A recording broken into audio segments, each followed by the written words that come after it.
Stephen, distinguished guests and gentlemen, ladies and distinguished speakers, ladies and gentlemen, good morning. Well, it is my great pleasure to greet you all in today's Countryside Conservation Conference, organized by the Countryside Conservation Office, CCO. I'm particularly delighted to welcome over 100 guests in this conference hall, face to face. I think we can see each other now, yeah. As well as almost 500 guests are joining us via the online platform. This conference provides an extremely valuable opportunity for representative and distinguished personalities from the academic, public, and private sectors from Hong Kong, the mainland, and overseas to exchange views on the important subject of countryside conservation and revitalization. My heartfelt gratitude to all the speakers and participants for supporting this conference. Sustainable development of human society hinges much on ecological civilization, which calls for respecting and protecting the environment.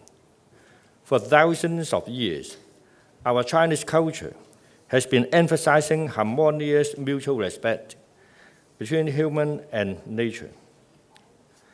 Our country has been attaching great importance to ecological civilization. For instance, the Strategic Plan for Rural Revitalization 2018 to 2022, rolled out in 2018, has outlined key tasks towards the overall goal of building rural areas with thriving businesses, pleasant living environment, social etiquette and civility, effective governance, and prosperity. In Hong Kong, the countryside is also part of our ecological, historical, and cultural asset. Indeed, many friends or even experts overseas are impressed by the beauty and treasures embedded in our countryside. I think all of you, when you have visited the countryside, you will agree with this. We adopt multi-pronged measures to conserve and protect this treasure. To protect the natural environment, the government has designated 24 country parks, which account for about 40% of land in Hong Kong, 40, as well as 7 marine parks and 1 marine reserve.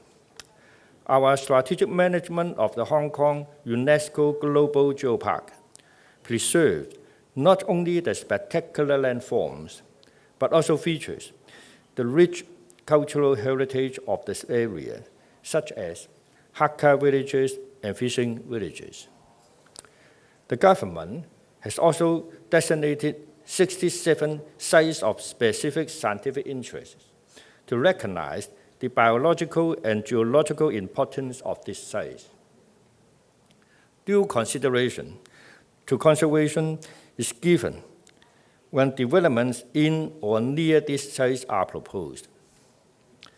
Our latest initiative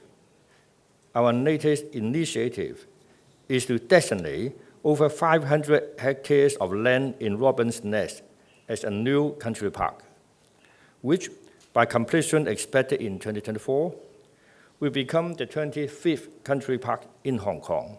The 25th country park in Hong Kong. Hong Kong and Shenzhen are working hand in hand to create the Wutong Mountain Robin's Nest Ecological Corridor to conserve the habitats and biodiversity on both places. We have also commissioned a consultancy study on the development of a wetland conservation park system inside the northern metropolis. Another facet of ecological civilization is environmental protection. We are making vigorous efforts to reduce carbon emission and achieve carbon neutrality. As reiterated by the Financial Secretary in his 2023-24 budget speech last week, we have over the years devoted and will continue to put resources to encourage usage of electric cars, support research and development of technology that facilitates environmental protection, promote food waste recycling, etc., and etc. The government is now preparing for the implementation of municipal urban solid waste charges.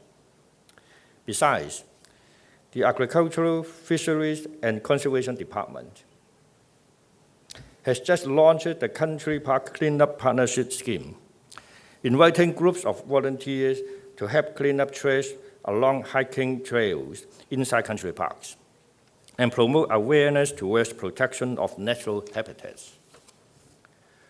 To help ensure our conservation efforts are made in a more focused manner, the CCO was established in 2018.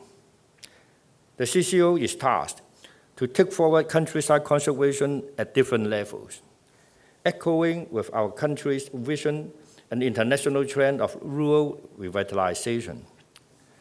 With an earmarked funding of $1 billion, the office administers the Countryside Conservation Funding Scheme to support villages and local universities to undertake a range of conservation and revitalization projects, and carries out countryside minor improvement works also.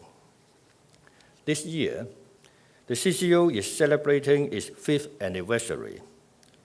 The office never stops to explore various strategies and will continue to act proactively to protect important sites, such as Lai Chi Wo and Salodong.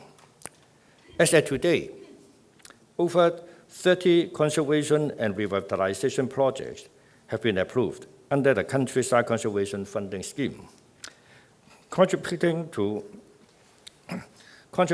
in conservation, natural environment, or ecological habitats, non-graded built heritage to cultural and historical assets also. Activities held by project proponents have exceeded 1,000. They aim to promote to the public scenic countryside natural habitats, as well as valuable historical, architectural, and cultural heritage.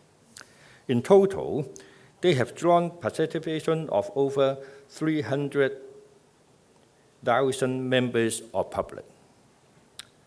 On work side, the CCO is pressing ahead with projects or initiatives such as repairing footpaths, renewing public sewage system, exploring flood prevention measures, and introducing smart and low-carbon public washrooms.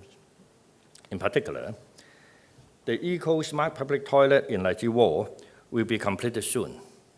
It has incorporated various eco-friendly and smart features and has already achieved the advancing net zero standard as defined by the World Green Building Council, becoming the first ever advancing net zero building in Hong Kong.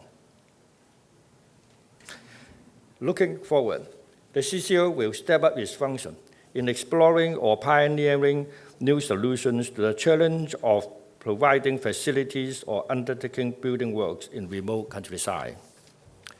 We hope the ongoing and planned measures I have outlined just now will not only conserve our precious natural and cultural resources, bringing new life to the desolated remote countryside, but also promote sustainable economic activities such as ecotourism, thereby responding to the community's aspirations for urban-rural symbiosis.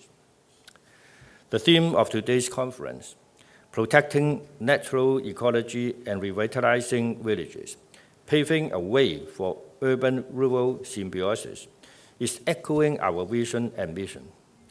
We hope to bring rich wisdom through friends from all parties to come up with new thinking on how countryside conservation and revitalization work can be done better in future. Last but not least, you would appreciate the verdant greenery of trees, fresh air, well-preserved historic building and cultural heritage of rural villages will be the most tangible blessing for our future generations.